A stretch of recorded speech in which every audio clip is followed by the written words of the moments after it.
미국과 일본 순방을 마치고 귀국한 이재명 대통령이 첫 공식 일정으로 임시 국무회의를 주재했습니다. 이 대통령은 순방 성과를 내기 위해선 정치권의 초당적 협력이 뒷받침돼야 한다면서 외교와 국익 문제에 있어선 다른 목소리가 없었으면 좋겠다고 밝혔습니다. 육군 36사단이 어제 강원도 평창군 평창읍 노산 현충탑에서 6.25 전쟁 하진부리 전투 전사자 유해발굴 개토식을 거행했습니다. 유해발굴 사업은 36사단 평창대대 장병들과 국방부 유해발굴 감식단이 참여해 다음 달 1일부터 26일까지 4주 동안 진행됩니다. 국가보훈부가 고령 독거 국가유공자의 사회적 고립과 고독사 예방을 위해 사물 인터넷을 활용한 안부 확인 서비스 시범 사업을 시작한다고 밝혔습니다.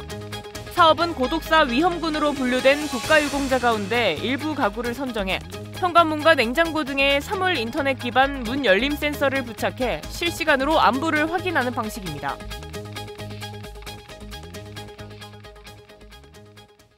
시청자 여러분 그리고 국군 장병 여러분 안녕하십니까? 8월 29일 KFN 뉴스 시작합니다. 첫 소식입니다. 미국과 일본 순방을 마치고 귀국한 이재명 대통령이 첫 공식 일정으로 임시 국무회의를 주재했습니다.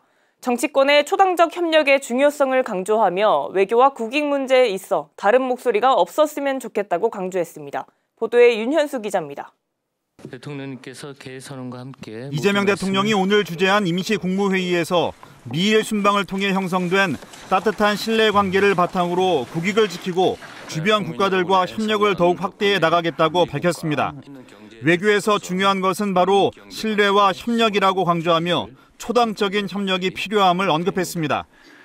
순방 성과를 이어가기 위해서는 초당적인 협력이 뒷받침되어야 합니다. 외교 문제나 국익에 관해서는 최소한 다른 목소리가 없었으면 좋겠습니다. 이 대통령은 이어 내년도 예산안과 관련해 우리 경제가 당면한 두 가지 주요 과제, 신기술 주도의 산업경제와 수출 의존형 경제구조 개선을 해결하는 데 중요한 마중물 역할을 할 것이라고 밝혔습니다. 경제 회복과 성장을 이끌어내기 위해서는 경제 대혁신이 필요하며 이번 예산안은 그 첫걸음이 될 것이라고 설명했습니다. 특히 현재는 어느 때보다 재정에 적극적인 역할이 요구되는 시점이라고 말하며 국회와 긴밀히 협력할 필요성이 있다고 전했습니다. 뿌릴 씨앗이 부족하다고 밭을 묵혀놓는 그런 우를 범할 수는 없습니다. 씨앗을 빌려서라도 뿌려서 농사를 준비하는 게 상식이고 순리입니다. 이 대통령은 마지막으로 국회에 적극적인 협력을 요청하며 새로운 도약을 위해 함께 나아가자고 강조했습니다. KFN 뉴스 윤여수입니다. 대통령실이 어제 용산 국방컨벤션에서 제1차 방위산업발전 추진단 회의를 열고 방산수출 지원 방안을 논의했다고 오늘 밝혔습니다. 대통령실에 따르면 이번 회의에서 방위산업 발전 전략과 권역별 국가별 방산수출 전략 등도 함께 논의됐습니다. 이번 정부에서 신설된 방위산업 발전 추진단은 방위산업 발전을 위한 범정부 협의 기구로 김현종 국가안보실 1차장과 하준경 경제성장수석이 공동으로 주관합니다. K2 전차를 생산하는 현대로템이 폴란드에 수출할 실제 생산품을 시연하며 성능을 공개했습니다. 최근 폴란드 대통령이 K2 전차를 1000대 보유하겠다고 밝힐 정도로 시장 경쟁력이 날로 커지고 있습니다. 보도에 안재영 기자입니다. 공장에서 갓 출고한 K2 전차가 질주합니다. 아직 위장 도색이 안 된 새 전차엔 폴란드 국기가 새겨져 있고 유기압 현수 장치를 활용해 앞, 뒤, 양옆 자유자재로 차체를 기울입니다. 현대로템은 지난 1일 폴란드 군비청과 65억 달러, 우리 돈 9조 원 규모의 공급 계약을 체결했습니다. 폴란드 국군의 날이었던 지난 15일엔 폴란드 대통령이 K2 전차를 추가로 도입해 모두 1000대를 운용하겠다고 밝히기도 했습니다. 폴란드가 K2 전차를 신뢰하는 이유는 동급 전차 대비 우수한 성능뿐만 아니라 생산성과 유지 보수성이 꼽힙니다. 올해 실시한 나토군 훈련에서도 방산 선진국들의 전차들이 미끄러지던 지형을 K2 전차만 유일하게 안정적으로 주파한 것으로 확인됐습니다. 생산 측면에선 효율성을 높인 공장시설과 협력업체와의 안정적 관계를 기반으로 납기일을 준수하고 있습니다. 현대 로템은 K2 PL을 근간으로 루마니아와 중동 국가들을 비롯해 수출 활동을 이어가고 유무인 복합체계 같은 새로운 방산 장비를 적극적으로 개발할 것이라고 밝혔습니다. KFN 뉴스 안지현입니다. 육군 36사단이 후반기 유해 발굴의 시작을 알렸습니다. 부대는 6.25 전쟁 당시 북한군과 중공군을 상대로 국군이 혈전을 벌였던 강원도 평창군 8.18 고지 일대에서 선배 전우들을 찾아 나섭니다. 현장에 백재용 기자가 다녀왔습니다. 호국 영웅을 기억하는 헌화와 분향이 진행됩니다. 육군 36사단의 후반기 유해 발굴 개토식의 현장. 이번 행사는 하원철 육군 36사단장 주관으로 평창군 관계자와 국가유공자, 관계기관 등 100여 명이 참석한 가운데 진행됐습니다. 75년이라는 세월이 흘러 산천은 변했지만 선배님들의 유품 하나, 유골 한 조각이라도 더 찾아 명예롭게 모시는 일이야말로 우리가 반드시 감당해야 할 소명이자 역사적 책무입니다. 개토식에서는 추념사와 회고사, 종교의식, 헌화 및 분향, 시삽을 진행하며 유해 발굴의 시작을 알리고 참여하는 모든 인원의 안전을 기원했습니다. 이번에 발굴을 진행하는 평창군 8.18 고지 일대는 1951년 3월 하진부리 전투와 같은 해 5월 중공군의 5차 공세를 막아낸 모리째 전투를 비롯해 국군이 목숨 바쳐 싸운 격전지입니다.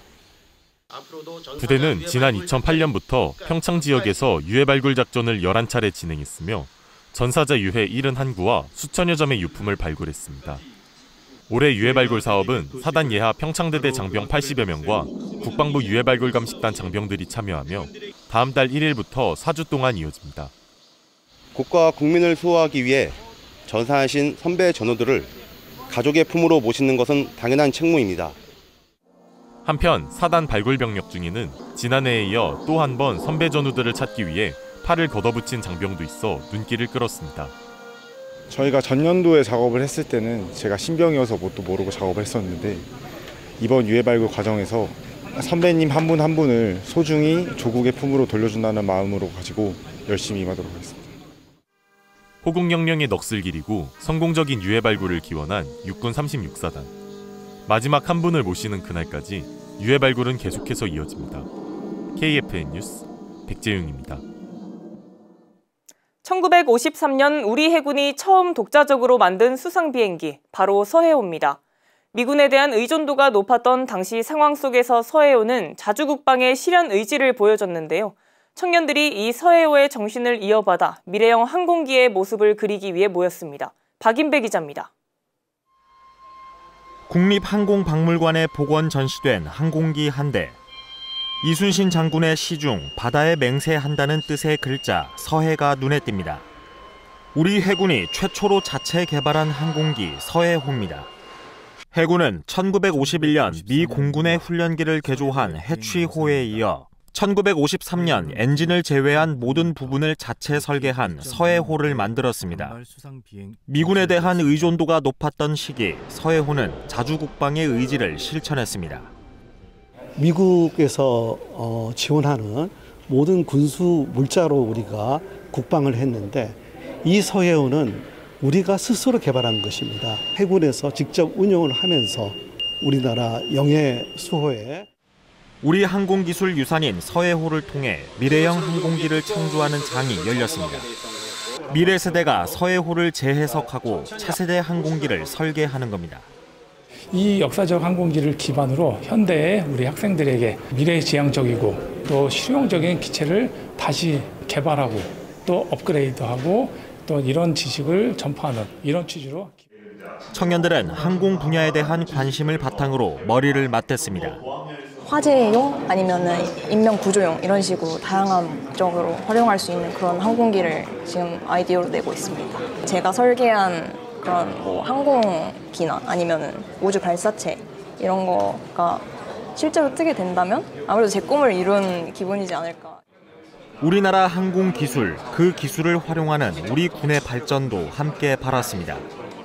항공강대국이 된 지금 우리나라 최초 독자 개발 항공기였던 서해호의 의의를 다지고 대한해군으로 나아가는 우리 해군을 위한 차세대의 무인기를 제안하기 위해 서해오가 보여준 자주국방 정신, 그 역사적 의미가 미래로 나아가는 발판이 되고 있습니다. KFN 뉴스 박인배입니다. 다음은 주간 이슈를 짚어보는 주간 논평입니다. 오늘은 새 지평을 열게 될 한미동맹 내용에 대한 논평 전해드립니다. 한미 양국이 동맹 현대화라는 이름으로 동맹의 새 지평을 열었습니다. 안보 환경에 맞춰 동맹 조건을 업그레이드한 것입니다. 요체는 연합 방위 능력 강화입니다. KFN 보도 보시겠습니다. 동맹 현대화 방법으로 한국이 한반도의 안보를 지키는 데 있어 더욱 주도적인 역할을 해나갈 것이라고 설명했습니다. 한국군은 한반도 문제에 집중하고 주한미군은 인도 태평양 전역을 관할하도록 역할을 조정합니다. 안보 환경 변화에 효율적으로 대응하려는 겁니다. 이를 위해 한미는 포괄적 동맹 비전을 구현합니다. 대통령의 관련 발언입니다. 우선 국방비를 증액할 것입니다. 그 늘어난 국방비는 우리 군을 21세기 미래전에서 반드시 승리하는 스마트 강군으로 육성하기 위한 첨단 과학기술과 자산을 도입하는 데 사용될 것입니다. 국방비와 방위비 분담금을 늘리는 외에도 한국은 연합방위 능력을 높이기 위해 마스가 공조를 통한 미 해군력 증강에 기여합니다. 미국은 주한미군을 현 수준으로 유지한다는 원칙을 재천명했습니다. 한미동맹 현대화의 또 하나의 축은 중국 견제를 기조로 하는 미국의 대외정책 동참입니다. 이 대통령도 입장을 밝혔습니다. 관련 보도입니다. 최근 몇 년 사이 미국의 정책이 명확하게 중국을 견제하는 방향으로 갔다며 한국도 미국의 기본적인 정책에서 어긋나게 행동하거나 판단할 수 없는 상태라고 설명했습니다. 세계 최강국이자 동맹국의 정책 동참 요청을 무시할 수 없는 게 국제 정치 현실이지만 그 견제 대상도 신경 쓸 수밖에 없는 존재여서 난제가 될 전망입니다. 다각도의 분석과 다양한 의견 수렴 과정을 가지며 세심하게 대응 방안을 찾아야 하겠습니다. 한반도 문제에 전념한다는 원칙을 지키며 우리의 마지노선을 설정하는 방안도 고려해 볼 만하겠습니다. KFN 주간 논평이었습니다. 국가보훈부가 사물 인터넷 기반 실시간 안부 확인 시범 사업으로 서울 국가유공자 자택을 찾아 문 열림 센서를 설치하는 등 현장 점검에 나섰습니다. 김은진 기자의 보도입니다. 냉장고를 열었다 닫으면 부착된 센서가 활동을 감지해 관리자의 휴대폰 어플에 열림 기록이 남겨집니다. 하루 동안 기록이 감지되지 않으면 관리자가 유공자에게 안부 전화를 걸어 건강 상태나 외출 등을 확인하는 시스템입니다.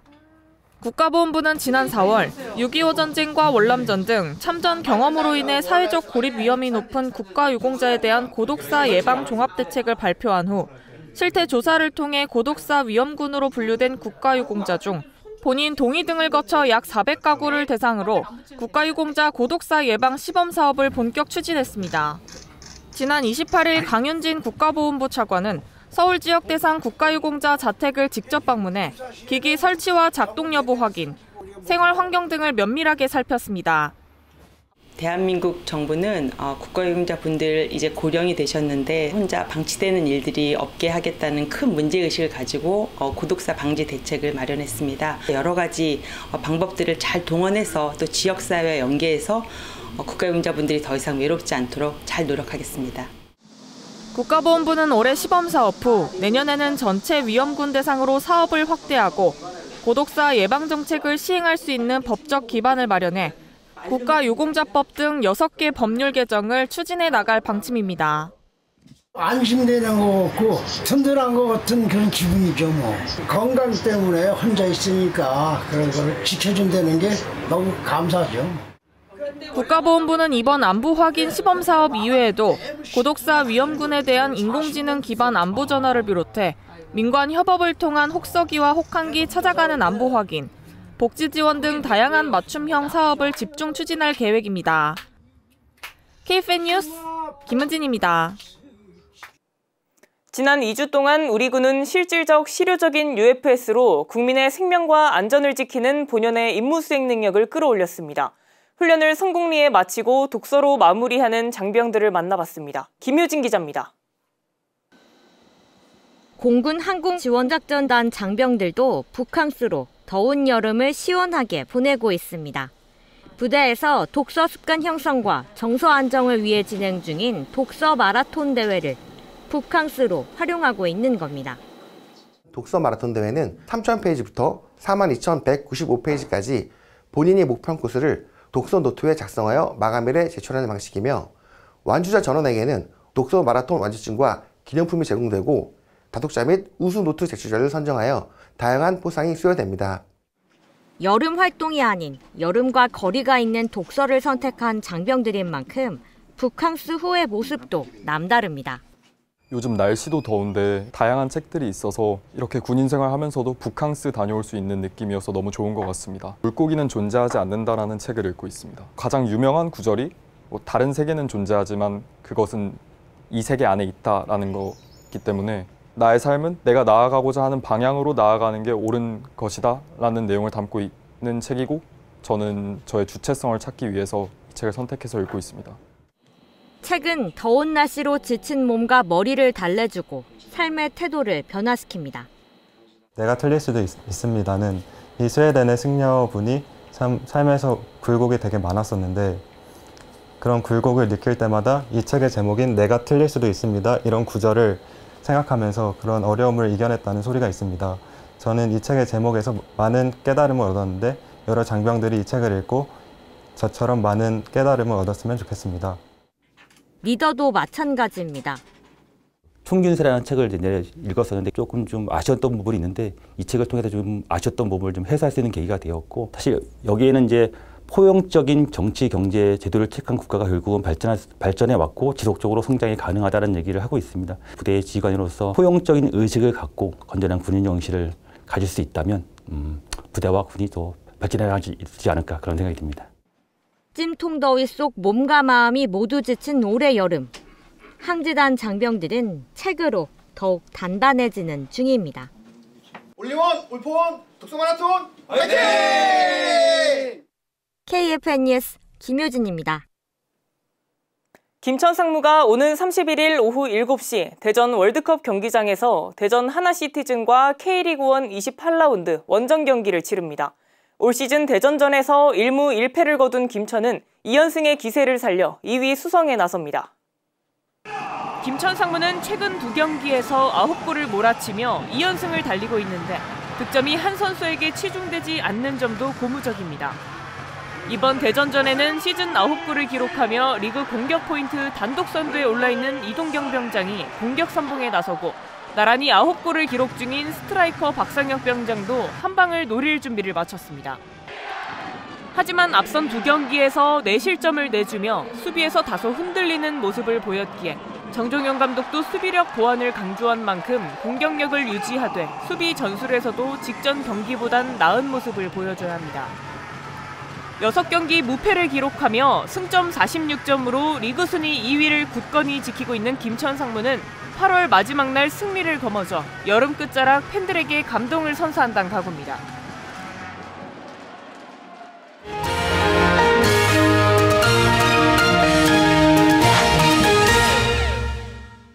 첨단 항공엔진 개발은 과학기술의 집약체로 불리며 세계적으로도 독자 설계 및 제작 능력을 보유한 국가는 6개국밖에 되지 않습니다. 우리나라도 방산 수출 4대 강국으로 도약하기 위한 또 하나의 발판으로 첨단 항공엔진 개발에 몰두하고 있습니다. 관련 내용 자세한 뉴스바바에서 전해드리겠습니다. 하나에어로스페이스의 항공사업부 군수사업팀 총괄을 담당하고 있는 김경훈 상무입니다. 저희가 개발할 독자 엔진은 작년에 개념 연구 과제를 저희 회사가 진행을 했었습니다. 이 새로운 엔진은 단지 기존에 있던 엔진과 같은 엔진을 만드는 게 아닙니다. 저희가 이번에 만든 엔진은 기존에 있던 엔진보다 더 나은 엔진, 같은 동급의 최적을 가진 엔진 중에서는 세상 최고의 엔진이거든요. 개념 설계를 작년에 하면서 여러 가지 관점에서 기존의 엔진보다 성능을 개선을 하려면 해야 되는 일들을 정리를 했고요. 그 중에 한 가지가 저희가 말씀드린 소재들을 개발하고 적용하는 거, 그리고 15개의 새로운 제조 기술에 대해서 구현하는 거, 설계된 엔진의 구조가 어떻게 바뀌어야 된다는 거에 대한 컨셉을 저희가 이미 정리를 했고요. 그 컨셉이 구현하는 일만 남아있는 겁니다. 그런 측면에서 이미 엔진 개발이 시작됐다고 봐도 무방할 것 같습니다. KF-21에 현재 장착된 엔진 이제 개발이 끝났습니다. 저희가 2016년부터 시작해서 2022년에 저희가 엔진을 납품을 했고요. 그 엔진은 GE로부터 면허 생산을 하는 엔진입니다. 저희가 타겟으로 하고 있는 기체가 KF-21의 블락 3 이렇게 상정을 하고 저희는 개발 스펙을 저희가 정해봤고요. 물론 그걸 정하면서 차세대 엔진, 6세대 전투기들의 최신의 경향 이런 것들도 저희가 감안을 해서 발전성을 고려해서 나름 개념 설계를 했습니다. 다 중요합니다. 소재, 설계, 제조 요 세 개가 돌아가야 되고요. 사실상 그 동전의 양면 같은 겁니다. 어떤 소재를 쓰느냐에 따라서 설계하는 형상이 다르고 두께가 다르고 무게가 다르고 결과적으로 추력이 다르고 성능이 달라지는 거죠. 좋은 성능을 가진 복잡하고 어려운 설계물을 제조해서 흡수해서 만들어낼 수 있다면 그대로 설계를 할 수 있지만 너무 얇아서 제조해서 못 만들거나 너무 복잡해서 못 만들면 설계에서는 성능을 포기하고 형상을 양보를 해서 설계를 할 수밖에 없는 거죠. 그만큼 후퇴를 하는 겁니다. 첨단 엔진에 필요한 소재가 한 49종 이렇게 식별이 되어 있습니다. 전체 49종 중에서 저희가 개발을 완료한 거는 3종 정도 개발을 완료했고요. 나머지 14종 정도가 개발 와중에 있습니다. 좀 빠르고 늦고가 있는데 그 14종을 한 중간 정도 평균적으로 하고 있다고 이해하시면 될 것 같고요. 나머지 과제 소재들을 개발하는 과제들은 산업부, 방사청, 그리고 우주항공청 이런 여러 기관들에서 어떻게 하면 효율적으로 개발할지를 논의를 하고 있는 단계입니다.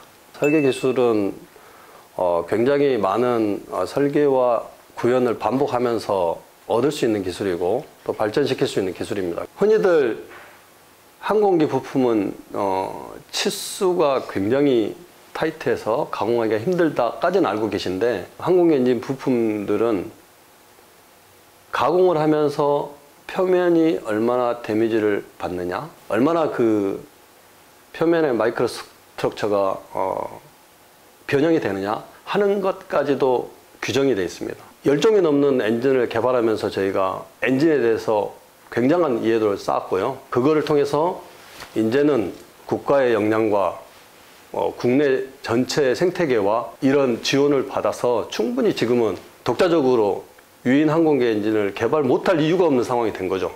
엔진 개발이 사실은 특정한 한 분야의 기술만으로 이루어지는 것이 아닙니다. 국내 수많은 관계기관과 업체들이 참여해야 되는 전 산업이 동원돼야 되는 일이거든요. 엔진이 개발되면 국가 전체적으로 산업 생태계가 조성이 되고 거기에서 생기는 부가가치가 국가에서 드리는 개발비의 수십 배에 달한다는 보고서가 있습니다. 엔진 가격 같은 경우는 굉장히 급격한 속도로 오르고 있습니다.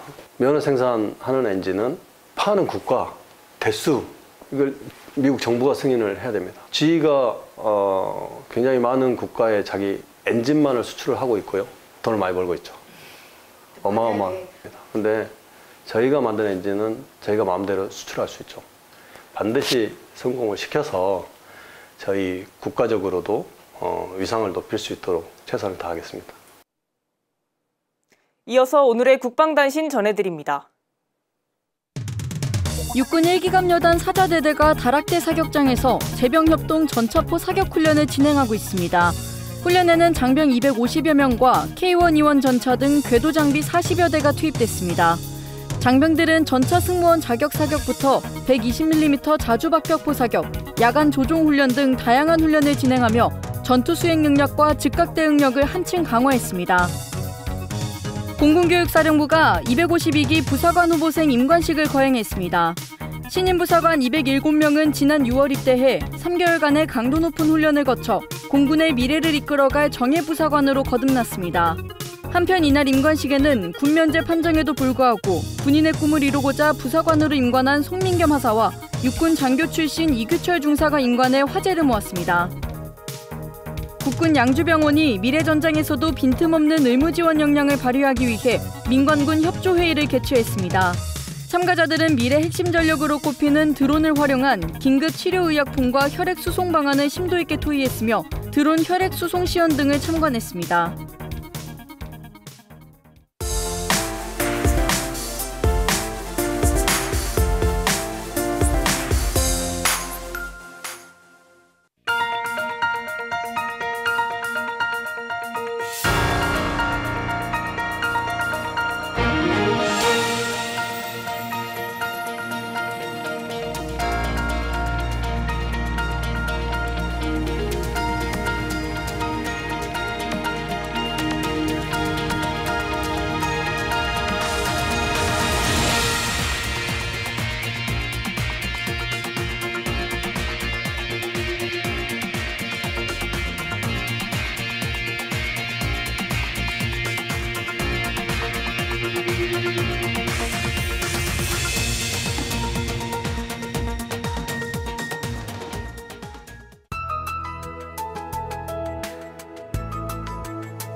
(8월 29일) 기상정보입니다.